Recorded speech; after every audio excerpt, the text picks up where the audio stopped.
Okay, we're back. I was actually right on time, like 18 and a half minutes. Maybe you could So to talk to talk to Sven. You're Camilla, not from around Camilla here. asked me to give you this letter and say it was Besides, from his friend. I have a letter for you from Sven. Why? another poem, I bet. Oh He yeah. does know how to make a girl blush. What's this? If that oaf thinks all I'm going to do is stay in that filthy house of his and clean out, you can tell Sven that he already has a mother. I'm not speaking to him anymore. Yeah, basically Sven had to bring that, or as it was written, to basically say where her place is at, type of letter. And yeah, she won't be talking to Sven anymore. Tell me, All right, Vendel. I appreciate your help. Job's done. Please, take this. Some gold I've saved up from working at the mill. Well, thank you. Follow me. I need your help. Lead the way. Well, you're not going like that. You gotta put some armor on, buddy. Even as a follower, or I'm pretty sure you can have him as a spouse too. You can't actually get free training. He'll still charge you. So, trade some things. Give you a better bow. How do I give this to you? Give. Certain bows, only even with archer type characters, they will actually use, which is extremely weird. Like, some characters will only use like glass bows, while others will only use up to like Daedric. Or some will use a hunting bow, but they won't use like in what the hell other bows would there be? A forest-horn bow, for instance. I don't know. It's really weird how they designed the characters to be built like that. That's okay, give me that. Forsworn! I ain't gonna bother talking to them because there's just no goddamn points. You can go in there if you want to use alchemy, stuff like that. These barrels here are the ones I actually use every time I play Skyrim, even on console version, because I know I just drop any extra loot that I need, and I know exactly where it's all going to be. Be aware that if you actually do the deal, if you travel to Morrowind for the DLC, the world will get reset. So, or the main world here will get reset. At least it was on the console version. I don't know if it's on the PC version. So it will actually reset everything in barrels and stuff like that. So if you have a bunch of loot that's stored here and you're saving it for a house or something like that, that loot will get erased. So be aware of that. I learned that the hard way, and never again. So I'm gonna just ditch a bunch of crap in here we may not need. Don't need any of the stuff in the moment. Store.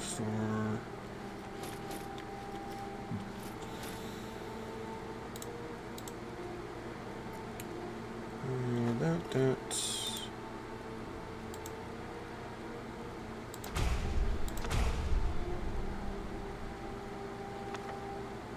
What the hell is this?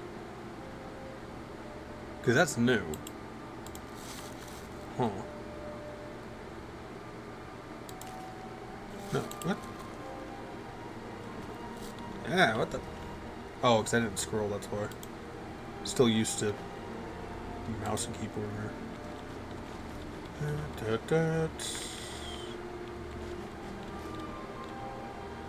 Ore is one thing that's going to be... that's going to weigh you down a lot throughout the entire game.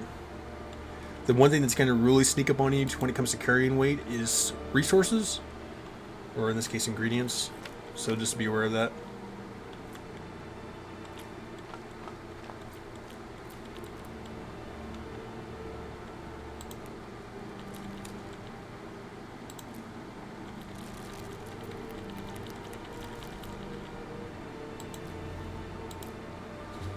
Oops, I didn't mean to eat it.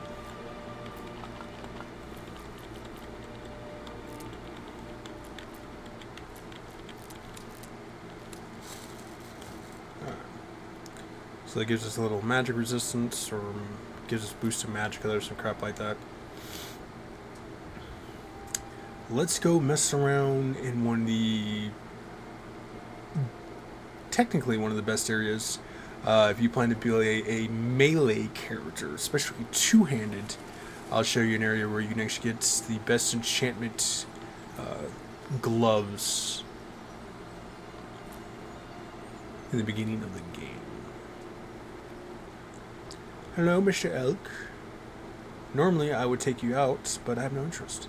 Down this road, if you continue to follow this road, there is going to be like 3 Imperial soldiers and a prisoner. Now, Fendel supports the Empire, so if you attack them, he will attack you. But it gives you access to the Imperial bow. If you have not done what I did and went to Fort Sunguard and got the Forsworn bow. Just be aware it will put a bounty on you if you do get caught. And up here, there's a wolf up here too, if I remember correctly. Maybe not. Okay, I guess they must have changed that in PC version. Yeah, so there they are right there. He gives you some attitude and tells you, yeah, keep moving along, keep moving along. I end up picking them off. You can make some money off their gear. You can let the prisoner go. At this point, I'm not going to really bother messing with them because there's just literally no point to. I've already have better gear than they will have at the moment, so. Just going to run past them boys. What you guys leave today?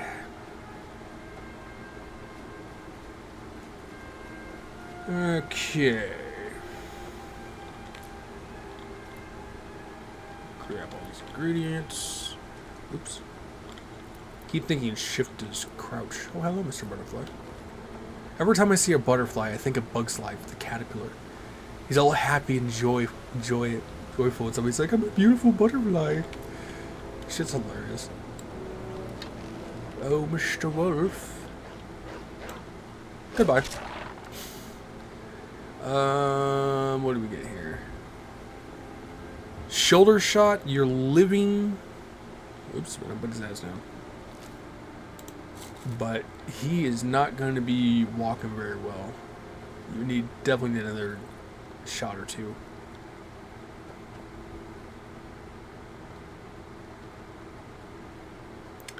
And we'll take this road up here. Just be aware there are 2 bandits up here. So, but this is one of the best areas to start off with. So. The one thing you'll notice when you come to play Skyrim, in comparison to Oblivion, Oblivion will always have bigger dungeons, and they're going to be more mazy-esque, where Skyrim dungeons are a little more shorter, but they're going to have a lot more loot, or at least better loot. Let's see, he's already spotted me. I'm not even... crap. Goodbye. Ooh, look at that shot. Ooh! That's a rib shot, too. The critical shots like that remind me of the game of Sniper Elite, when the very first one came out. It had like this slow-mo. And that was just like straight, just awesome. You know, that was like one of the very first games that ever do that, where it actually had like slow-mo shots. Fendel can pick up locks. I want to say like apprentice, or no, wait. I think that like mercenaries should be able to pick lockpick words. I think Fendel can do all the way up to master. Some mercenaries or hires you have can only do up to a certain level, and I want to say Fendel can do up to master, but I do not remember. I think he's like one of the very few characters that can actually do master and not have any trouble with it. A bunch of garbage.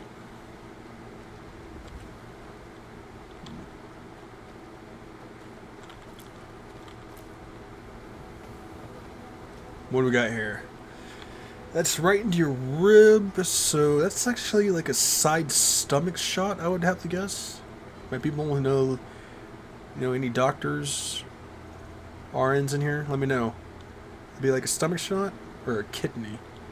One of the two, either way, it's gonna hurt like hell.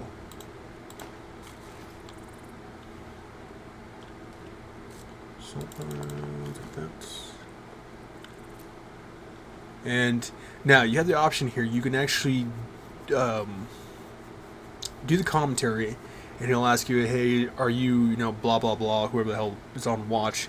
And if you say no, he'll say, "Help! Bring people in here. Help me out here." And 2 more NPCs will actually spawn in there. If you say yes, he won't trigger their alarm whatsoever, and you can take him out that way too. So choice option. But since we're going for stealth wise, we don't want to try to trigger any alarms as best as possible. And if you step forward any further than this, then it'll activate his commentary. But I ain't worried about him, so. Now what's this place called again? White River Watch actually has a lot of shrooms here. So it's great for anyone who's trying to get into alchemy. Usually in the beginning of these areas tend to have a lot of alchemy loot. So alchemy is a really good way to actually get your level up in the beginning of the game. However, like I said, it does fall off later on in the game, so be aware. Later on, basically, alchemy is going to be good for potions and for smithing and enchanting. For offensive, it's not going to really do much. I can't remember if there's another. I think there's a guy up there. It's been a while. It's been at least a couple of years since I played Skyrim, so I try to remember where all the enemies are. Guys, I love that music. You may not hear it because I'm not a fan of the background, but it's that ambience, creepy tone that just changes from like a happy joy going outside to you just entered a cave and you don't know what the hell is going to be in there type of tone. I love that, especially I loved it with Oblivion. They definitely brought something new when it came to background ambience and stuff like that. Gives you that sense of adventure. What are you going to come across? There's something in the cave that you don't see that spots you first. And there are enemies that are like that too, so be very aware. Up here, there's going to be there's the enemy right there, and then there's the one that's going to be patrolling right there. So be aware of that. But games like Skyrim, games like Dragon Age, I usually don't bother wanting to put them on my channel because I am a loot nerd. I will collect every piece of loot that I can get my hands on. Nerd, hoarder, whatever the hell you want to call it. That it'd be 20 minutes of me just collecting random shit. You're dead. No! Are you kidding me? Oh, now he's dead. Vendel, you got this one, buddy? You gonna get shot. Oh, he brought the other guy out. Vendel. Yep, you had your shot, buddy. Quick, body block him. I'll take the shot. Yeah, it's just me and Fendel. I don't know why that. It looks like he's standing. It's just two buddies in Forsworn armor. Nothing to see here. Ooh. Yeah, you guys are dead. Fendel, can you move there, buddy? Thank you very much. Oh, what do we got here? Dome shot right in the nose. You're gone. Back of the neck, yeah, you're gone. Fur helmets, was that 23? Not really worth that much. Are you yawning back there, sir?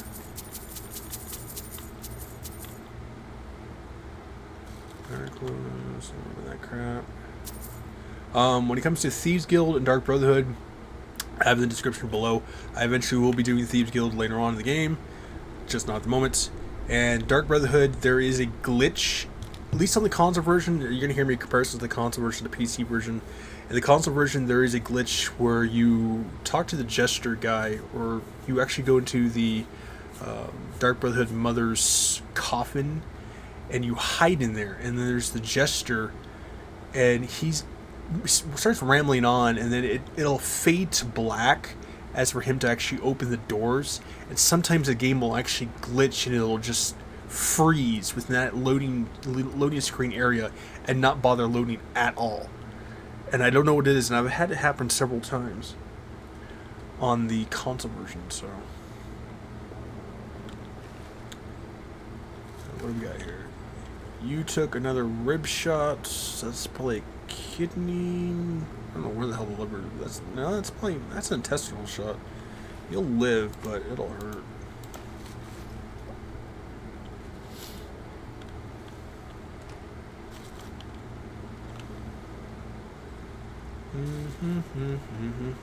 Kind of disappointing too that they have fishing rods in Skyrim, but you can't fish, which just makes no sense. I mean, there's a lot of stuff, miscellaneous stuff they put in Skyrim, brooms, saws, shovels. You can't use any of it.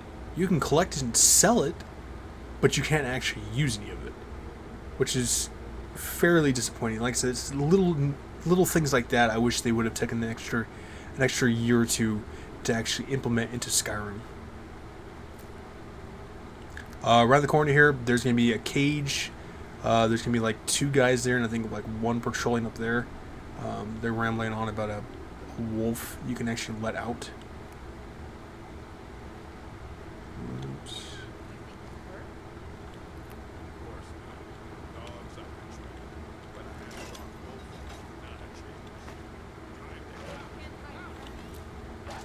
And there's their guy up there.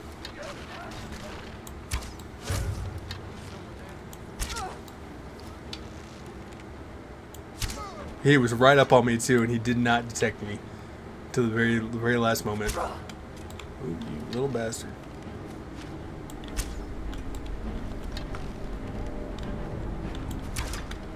Ah, you're lucky I hit that goddamn rock.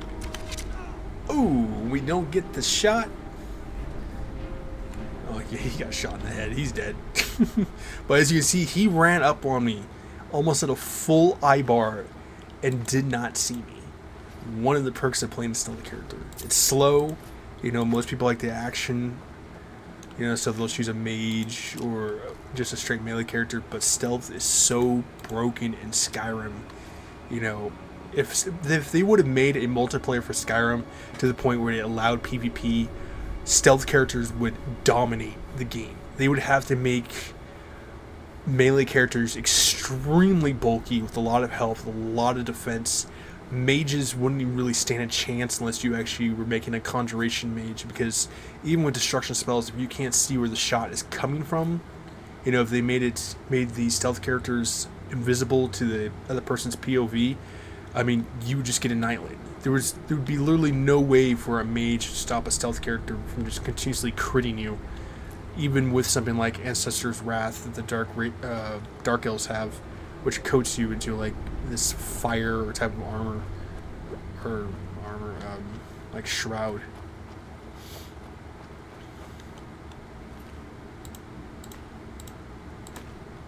I think the only good use for that would have been if they tried to do like a dagger type of melee character to sneak up on them. You can continuously take elemental damage or something like that.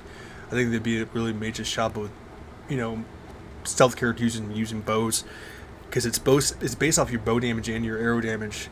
So, you know, if a mage has got like say 150 health and your bow's doing 180, you're practically one-shotting them, unless they actually half the damage of your thing to other characters would make a big difference.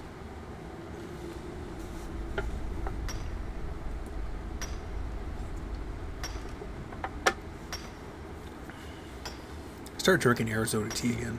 I stopped for a long time, but surprisingly their prices still remain the same, which is actually still like one of the niceties about Arizona tea. Ooh, we got a minute left, possibly 2. So we're gonna end it right there. We're gonna finish up part 3. I'll do another video to just finish up this cave, and then we'll continue to explore around the White Run area. But either way, stay safe, healthy, and sanitized. Make sure to drop a like, then subscribe, and leave comments below. Make sure to share my videos, and I hope you will continue to enjoy this Let's Play. I know it's somewhat of a guide too, but it'll help out new people who are interested in playing Skyrim. I'll see you guys.